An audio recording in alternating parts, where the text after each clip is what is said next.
আজকে আমি বানাবো ফুলকপির পকোড়া। এই শীতের দিনে ফুলকপির পকোড়ার চা এর কোনো তুলনাই হয় না। গরম ধোয়া ওড়া ফুলকপির পকোড়া আর ধোয়া ওড়া চা। তো ফুলকপির পকোড়া বানানোর জন্য আমি এখানে ফুলকপি কাইটা নিছি। ফুটন্ত জলে ফুলকপি সেদ্ধ বসায় দিছি। যখন 70% সেদ্ধ হয়ে যাবে তখন আমি নামায় নিব। অনেকে আছে ফুলকপি মানে না সেদ্ধ করেই এমনিতেই ভাজা ফেলায়, কিন্তু ওইটা হচ্ছে সেদ্ধ হইতে চায় না যখন ভাজা হয়, তাই জন্য আগে থেকেই ভাজা নিছি। আর এই যে এতটুকু আমি সাইজ করছিলাম, এটা হচ্ছে অনেক ভালো ভাজা হয়।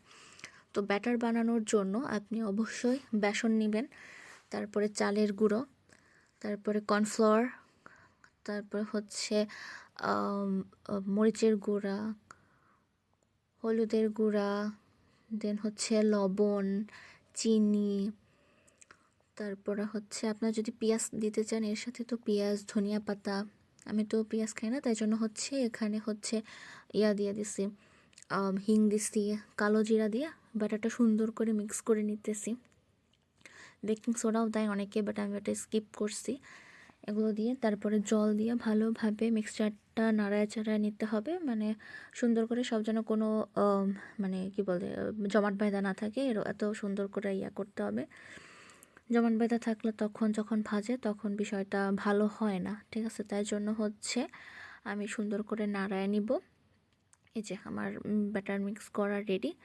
মানে এরকম হবে থিকনেস, অনেক মানে অনেক পাতলাও হবে না, আবার একদম আঠালোও হবে না, এরকম হবে। তো এটা আমি 30 মিনিট রাইখা দিছিলাম ব্যাটারটা। তারপরে আমি ফুলকপিগুলো দিয়ে এই যে ভাজাতে বসাই দিছি। আর অবশ্যই জালের দিকে খেয়াল রাখতে হবে।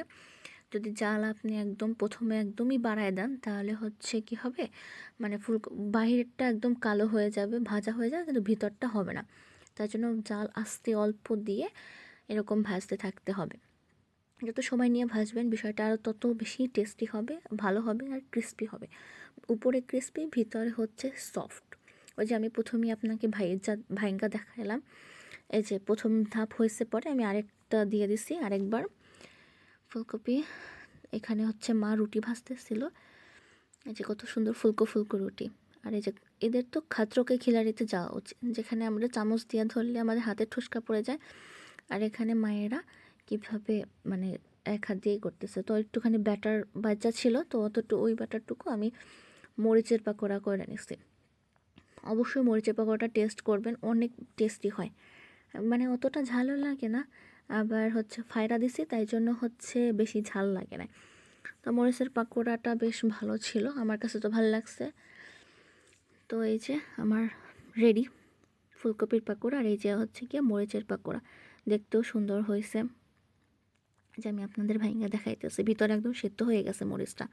এই যে দেখেন কত সুন্দর লাগতেছে, ধোয়া উঠতেছে।